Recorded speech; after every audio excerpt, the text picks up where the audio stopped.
All right, good afternoon, everyone. I'm Andy, and welcome to this week's Team Kentucky Update.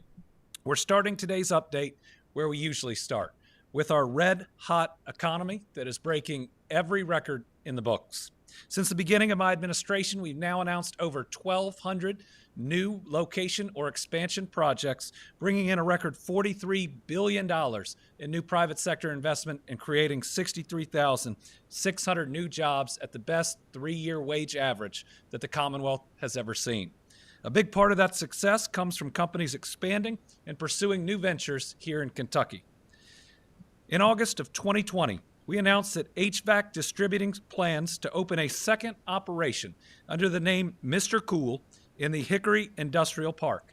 This is a $7 million investment that's creating 175 new full-time jobs.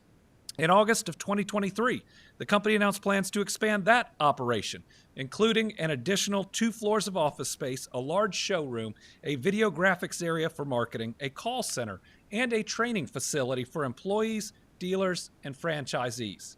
Just last week, the company cut the ribbon on this newly expanded facility, a $5.35 million investment that's creating 40 new jobs. HVAC Distributing has been a part of the Commonwealth's logistics and distribution industry for about 10 years, and I'm excited to see them branch out with this edition of the Mr. Cool brand. Congratulations to this Team Kentucky partner for this additional step forward. Next, we're joined by 2 brothers who have gone into business together, and they are investing big in Kentucky. Ophir and Yuri Rahimi are with us today. Together, they created RIP Technologies, an e-commerce company they founded while they were still in college in California. In 2023, they began a new platform called Artilo. This new brand lets artists sell and distribute their work online. It's an all-inclusive business that handles printing, framing, and shipping of artwork all around the world. They were based in Miami, Florida, but they found a large warehouse in Mount Sterling and moved to their new Kentucky home last year. RIP Technology pledged to create and maintain 46 jobs here in Kentucky, and after only about a year and a half, they're already up to 30. That is a great start. They source their lumber from Kentucky. They donate to nonprofits in the area, and they've begun to recruit their workforce from Montgomery County High School. We recently announced $700,000 will go to the Montgomery County Fiscal Court. These funds will help the county and the Industrial Authority purchase manufacturing equipment and then lease it to the company. I'd like to invite these 2 brothers to speak for a couple minutes about moving their company to Kentucky and their great plans for the future. Please join us. Welcome. Welcome. Please. Well, first off, this is an absolute honor. I'm definitely a little nervous, so it's cool to be in front of a camera and, of course, speak to all of you. It's been an incredible journey the last year and a half, moving our business from Miami to Mount Sterling. I do want to give a couple of thank yous. So first off, to our staff, none of this is possible without all of them. We've eclipsed roughly about a 50-person team at this point, and every single day, everybody wakes up to contribute their best, and it's an incredible team that we've built. On top of that, from the local government there, I want to give a quick shout out to Jason Rainey from the Industrial Authority. He's been incredibly helpful to bring us into the area, to allow us to understand, working with the CBDG grant that we've been able to work with. And then on the state level to make this possible as well. It's an incredible opportunity. On the federal level, we've been, in the last couple of years, really building an industrial base in the United States. And it's incredibly important that small businesses like us have access to capital to be able to build very productive, incredible equipment that allows us to be highly productive and to rebuild that industrial base that for years has shifted overseas. So this is really an incredible opportunity for us to continue to build manufacturing here, provide high quality jobs that are very productive, and to continue to grow in the state of Kentucky. So thank you.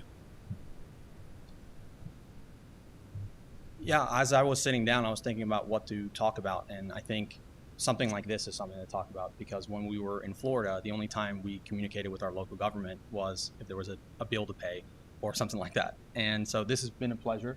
It's been a pleasure also with local government in Kentucky, and with the grants, with the grants, we're going to be able to invest in a lot of the future in our business, which is going to look like a lot of robotics, a lot of automations, and that's going to allow us to not only increase the number of jobs we can provide, but also better paying jobs, because the more productive we can make our employees, the more we can pay them, and the more everyone kind of wins. So we're super excited about that. We're also super excited to continue investing in Kentucky. It's been a pleasure being here, and yeah, we're very grateful for the opportunity. And for us, looking back, we've only really been here a year and 6 months, and yeah, very happy that we made the move for sure. Great.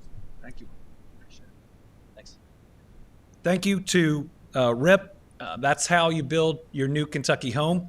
And I think we also heard how when you do it right, you can be both pro-business and pro-worker. The better the business does, the better the workers do. I want to give a shout out to an important Kentucky employer that continues to invest and create jobs for Kentuckians.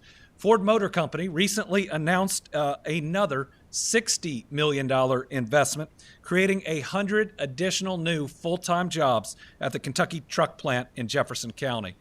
The further commitment comes as the company takes measures to respond to an unfortunate situation following a fire at a Novelis aluminum plant in New York, which impacted production. But the investment in Kentucky also comes in response to strong consumer demand for the F-250 and the F-Series Super Duty trucks. In the beginning, we thought these might be temporary jobs. We are now told that they will be permanent, full-time jobs, meaning more of our families will have access to the great job that helps them put food on the table. The investment in Kentucky will generate production of more than 5,000 additional trucks every year. And I want to thank the leaders at Ford for the investment after investment after investment they've made in Kentucky. We are grateful. Right as we were about to start the press conference, I've learned that the federal government has now provided the guidance we need to start our state work on providing full benefits under the SNAP program. We're going to recognize a lot of great workers who help make sure that people get those benefits. But as an update, the federal government is moving on their side, and I know we'll move as quickly as we can. When we have an update on timing, we'll make sure we provide that. Let me just say that this didn't have to happen in this shutdown. This is the first president that has ever refused to pay SNAP benefits during a shutdown. 2 courts told him that he could pay full benefits during a shutdown, and he went to court to try to not pay those full benefits. But we're coming out of the shutdown. What's most important is that the people in Kentucky get the help that they need and that no one goes hungry, especially in a month where we celebrate Thanksgiving. Now for a tougher update. Now, following the catastrophic UPS plane crash last week, we believe we've now identified all victims of the terrible event. These are 14 children of God taken far too soon.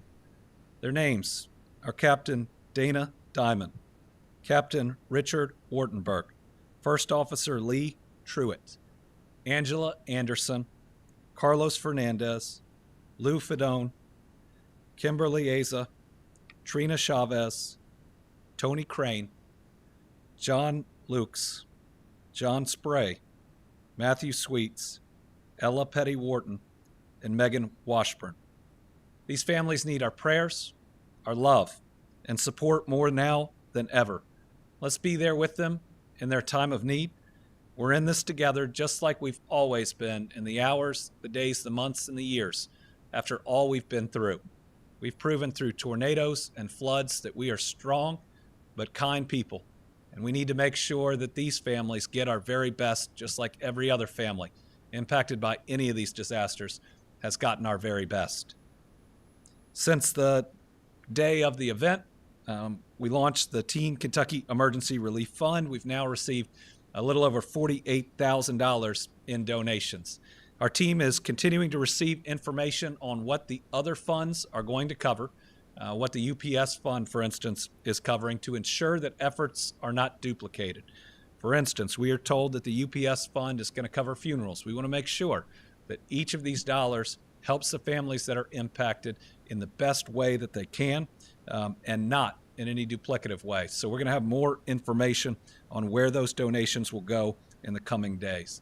To everybody impacted, we love you, we care about you, and we'll be here for you not just today, but in the years to come. All right, next up, a update on our water supply infrastructure improvements. This is about not just telling you when we have initial announcements, but coming back and making sure that you see what these dollars go into, and when we complete projects, how they're going to make our lives better, how our families are going to benefit from these investments. Today, we're going to talk about Eastern Kentucky, where we continue to make progress to repair or replace water infrastructure. As you can imagine, the terrain in Eastern Kentucky can be a challenge to both build and maintain adequate water lines. Many were hit hard by flood after flood after flood, and many of our systems are older in need of repair. So Team Kentucky received $9 million through the Water Supply Replacement Program, and we've been working to complete 5 projects in Breathitt, Knott, and Perry counties. A few weeks ago, we completed 2 projects in Breathitt and Knott counties that upgraded water lines and repaired infrastructure. The Breathitt Multi-Sites project repaired infrastructure that was severely damaged in the 2022 floods.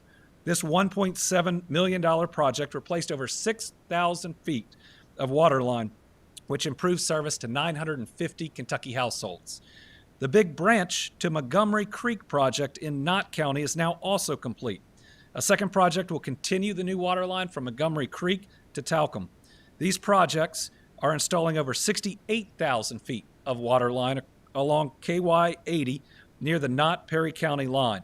It's going to improve service to 2,500 existing customers and provide service to new customers in the future. These projects are important to the health and well-being of our families. Clean, safe, reliable drinking water should not be in question for anyone, and Team Kentucky is working to make that a reality. Next, we have an update on our recruitment efforts by the Kentucky State Police for our next cadet class. Last week, the State Police announced that Post 4 in Elizabethtown and Post 12 in Frankfort, which serves Louisville and Lexington, are now available for post assignments. This begins with Cadet Class 107, which is scheduled to begin in May of 2026. The annual starting salary for Cadet Class 107 is $69,500. That comes with a comprehensive benefits package, including hybrid retirement and sick leave buyback options. The Kentucky State Police serves all 120 Kentucky counties and touches every corner of our Commonwealth. Troopers who know the communities they serve are essential to building a new, safer Kentucky home, and we encourage interested individuals to apply.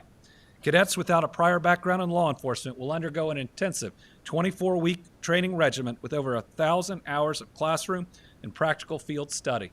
What I'd say is getting through that program is not easy, but it makes sure that you are well trained and as safe as you can be on the job on day one.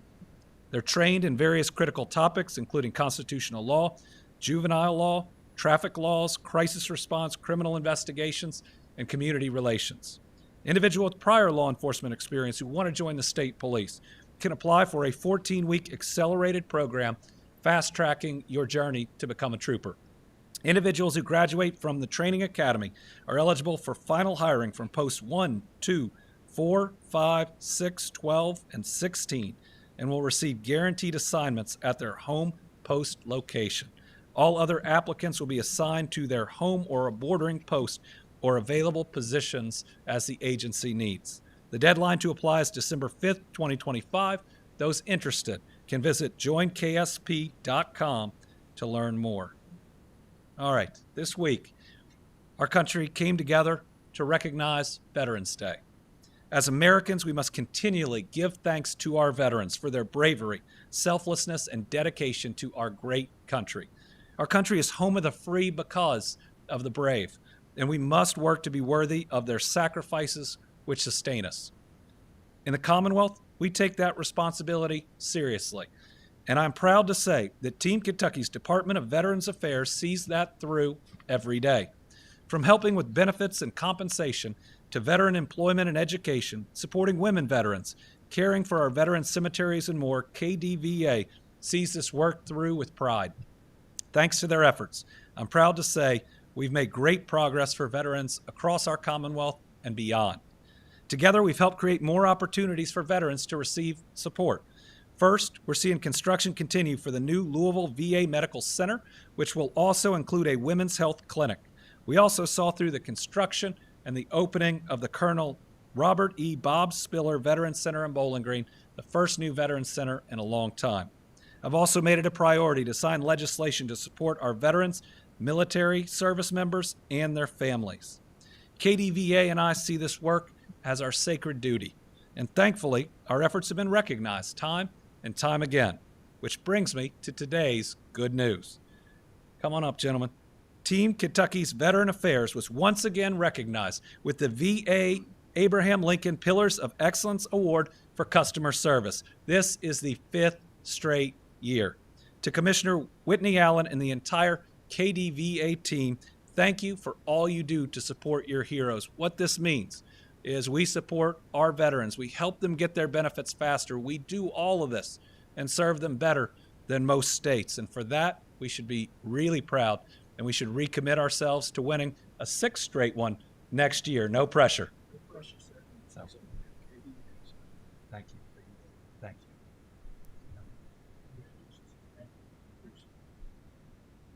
Pretty special.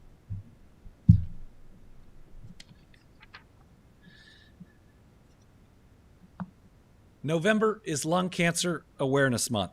We made great strides over the past several decades. We've raised awareness about lung cancer, and we've made efforts to address it, both through reductions in tobacco use and access to healthcare services such as screenings and early detection. Back in August, we were proud to report that Kentucky was the only state in the entire country to earn a perfect 100% score in a national assessment of state cancer plans run by GO2 for lung cancer. This assessment looks at what every state is doing to support lung cancer prevention, early detection, screening access, treatment, and survivorship. And Kentucky was recognized as having the best plan to address lung cancer. Our perfect score reflects our commitment to building our new Kentucky home. We're also proud of the fact that over the past 5 years, Kentucky lung cancer survival rate has increased by 30%. That means more of our loved ones are here to spend more time with our families, and it's something that we should be very proud of. But while we celebrate in this progress, we know that there's a lot of work left to be done. Lung cancer is still the #1 cause of cancer deaths in Kentucky, and we recently learned we rate the highest in the nation for new lung cancer cases. For this reason, we continue to remind Kentuckians about the importance of avoiding tobacco and the health services available to screen for lung cancer. When we catch lung cancer early, we can treat it and get folks back to the things that matter, because an early diagnosis increases the odds of a successful treatment. If you think you could be at risk for lung cancer, we encourage you to talk to your healthcare provider. This could be if you're over 50 years old or you currently smoke or quit within the last 15 years. If you meet the criteria, consider getting screened for lung cancer. The best thing you can do for your health is to act. Another important thing Kentuckians can do is to help friends and neighbors quit smoking. That's why Team Kentucky also provides the Quit Service line, Quit Now Kentucky, to help anyone who wants to quit smoking. Just call the number on your screen, 1-800-QUIT-NOW. The service is totally free, and coaches can connect you to lung cancer screening resources you qualify for. Now, we're thankful for everybody who works on this program and for everybody out there in Kentucky that's looking out for your neighbor. All right, that brings me to today's Team Kentucky All-Stars. On October 31st, we got some positive news in the multi-state challenge that I joined against the Trump administration to secure SNAP benefits. That day, the court ruled in our favor, and from there, we learned the federal administration would partially fund SNAP. While only partial, it was still a step in the right direction. We knew it was going to help people that were really worried, and we wanted to get that help out as fast as possible. So, our Department of Community-Based Services and the CHFS Office of Application Technology Services worked through the night to process and submit files. And on November 6th, we were able to confirm that we were the first state, or at least one of the first, to process those partial SNAP benefits. This was coming in late at night and working through the night, giving up that sleep, sacrificing, knowing there were so many Kentuckians out there that needed help, and this was going the extra mile, going above and beyond. We got this done for our fellow Kentuckians thanks to these dedicated team members who I'd like to invite up. They are our Team Kentucky All-Stars. If you all please join me, we want to recognize you for your great service. As they're coming up, we remind you that more than 600,000 Kentuckians rely on SNAP. That's 1 in 8 of our people, many of which are children. These families need our support, and because of the work of these incredible state employees, they got help and they got it quickly. All too often, people say negative things or have negative perceptions about federal or state workers, but the people behind me are heroes who came in, who got the job done, and because of that, a lot of people in Kentucky had enough to eat that wouldn't have otherwise. So I am proud that we are naming them this week's Team Kentucky All-Star, recognizing them for their incredible work for their fellow human beings. Thank you all.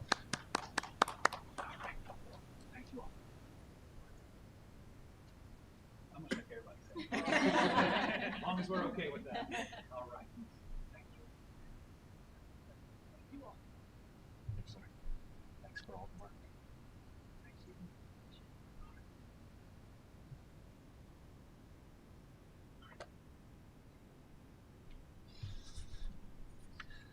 And now I recognize that they are headed back to work because we have to process now the full benefits that are coming. But I know that there are no state employees anywhere in the country that are more focused on getting this help out.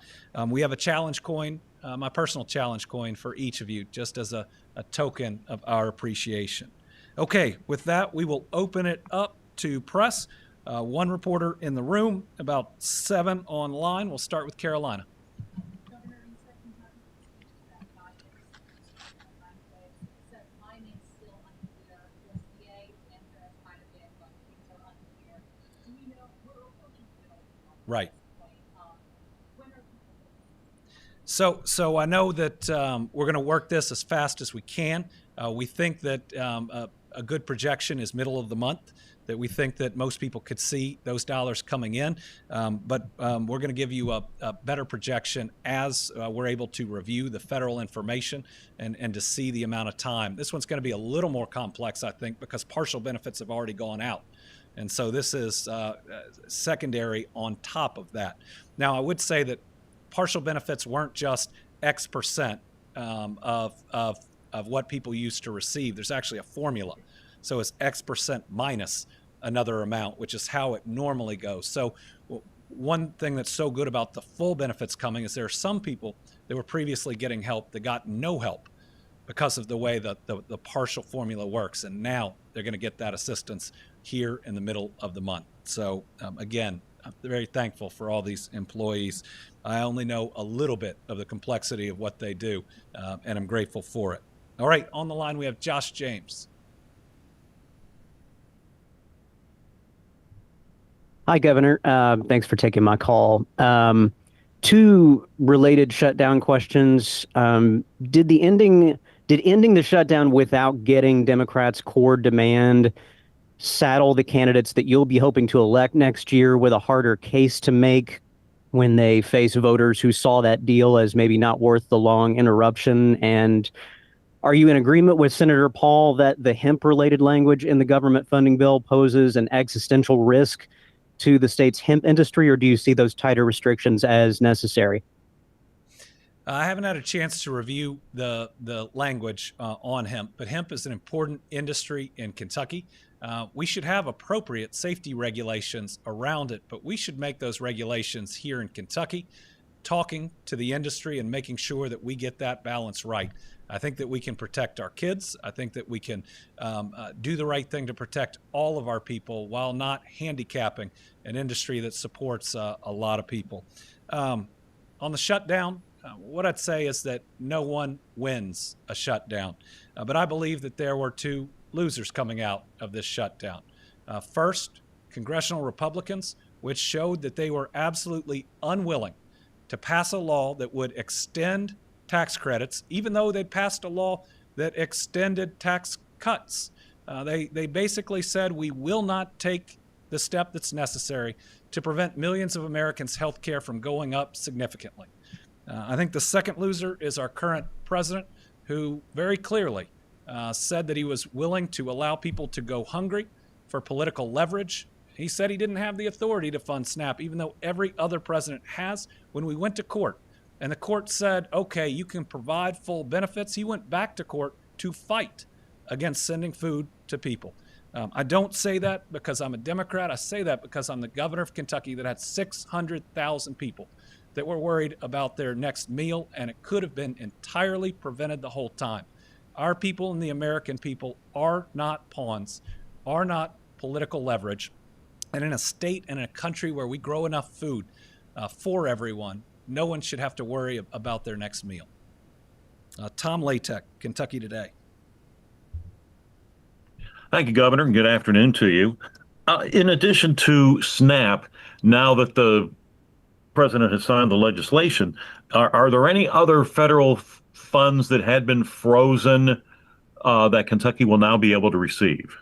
Yeah, there's going to be a number of programs that should now be funded. I don't know exactly how the timing will work.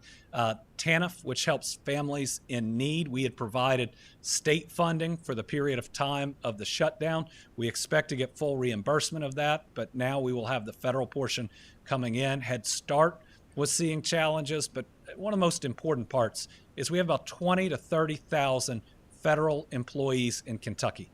They've been going without a paycheck at all. Life's already too hard right now. The bills pile up. It seems like there's nothing left over for most people at the end of the week and the end of the month. And then imagine not getting a paycheck at all for that period of time. So certainly glad that our federal workers are going to be back on the job.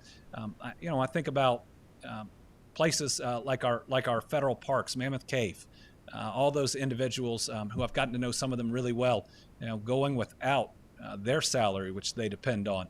Those are our Kentucky families living in those areas. So very glad to see them both back at work and to get that back pay. Morgan Regal, WPSD. Good afternoon, Governor. As you know, there was another major wreck on the I-24 bridge in Paducah connecting Illinois and Kentucky earlier this week. Residents continue to express concerns about safety as construction continues, saying that the current precautions are not doing enough to limit accidents. What is your office doing to protect drivers going to and from Kentucky? Yeah, we've been discussing this with the Transportation Cabinet. As we see more accidents anywhere, we always have to be willing to ask the question, are we doing enough? What else can be done? Is there proper signage? And so not just in this instance, but in any of them around the Commonwealth, we don't want to see people in those accidents. It's one of the reasons, for instance, in construction zones, we've now put the cameras in because we've seen folks that are speeding in other parts of the state that can cost the life of somebody working in those areas. So your safety when you're on the roads and bridges of Kentucky is paramount. It's something we think about every day. I have a new driver in my family who has at least his provisional license, and you worry about them when they're on the roads. So we're going to continue to look at both that bridge and other areas where we see too many accidents and see what else can be done. Madison Elliott, WLKY. Hi, Governor. I have two questions for you. One, first regarding the SNAP timeline. I know you say you guys are working on what that timeline will look like. What is that timeline dependent on, and is the hope to get those full benefits out before the end of November? And then two, can you just address the $50 million project to improve I-71 in Louisville? Excited about the I-71 project. It is going to reduce traffic congestion. That's an area I used to live close to and know how it can back up. It's going to improve safety. And anytime you are expanding an interstate with lanes, it gets the attention of more businesses, and it's going to give us an opportunity just to go that extra mile on economic development, an investment that needed to happen. Again, it's going to reduce traffic. It should make your commute time potentially a little bit shorter, and it's going to improve public safety. On the SNAP timeline, we just got the guidance from the federal government as I walked out here.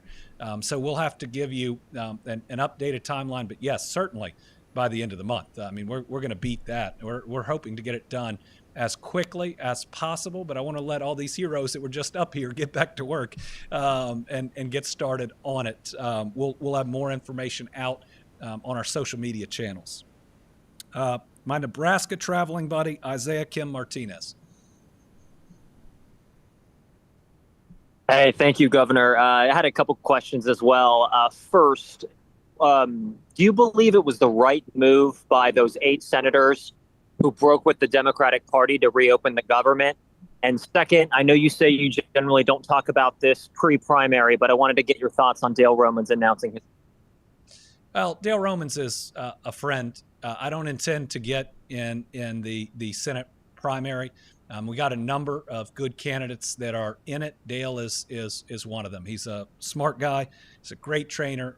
He's been a friend of mine for a long time. Have some other friends in it as well. What I hope we have is a spirited primary that makes everybody better with a candidate that comes out of it that is tested and ready for the general. Tell me the other question. Oh, on the shutdown. Well, listen, the shutdown is over. The government has reopened. My goal is to make the best of that as we move forward for Kentucky. You know, there aren't winners in a shutdown, but I think the American people very clearly saw who was fighting for their health care and who didn't care if their health care premiums went up, and they saw who was willing to let people go hungry and who wasn't. And finally, McKenna Horsley from the Kentucky Lantern. Thank you, Governor. Last week, Attorney General Russell Coleman asked the Franklin Circuit Court to overrule you in a case regarding the death penalty and clarify from his point of view that there is no impediment for you to sign a death warrant for Ralph Bays. What is your response to this action, and what do you think would be the ideal outcome in this case? Well, I think that opinion very clearly states that we've got to have additional regulations go through the process, and we didn't hold that up. We submitted the regulations. I've just reviewed the comments that came back on them. You know, I'm following a court order, which the Attorney General knows I have to follow. You know, I'm an attorney too. I can read those orders just like he can. And listen, only one of us is pushing out press releases. I'm trying to do the right thing by the court.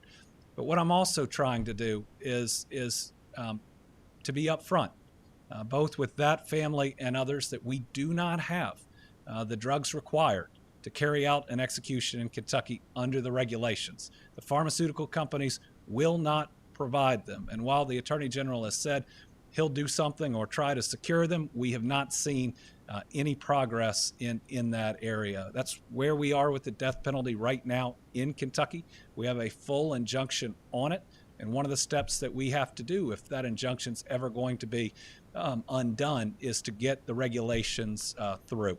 They're moving, and we probably will have more news on that soon. All right, I want to thank everybody for being here today.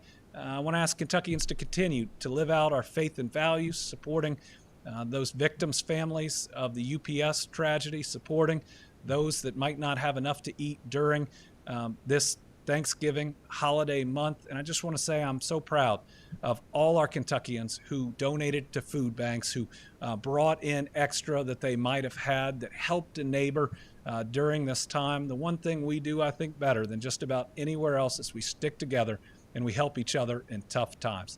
God bless everybody. I think we're back next week. We're back on the 20th at 1:30, according to Scotty Ellis. Thank you all very much.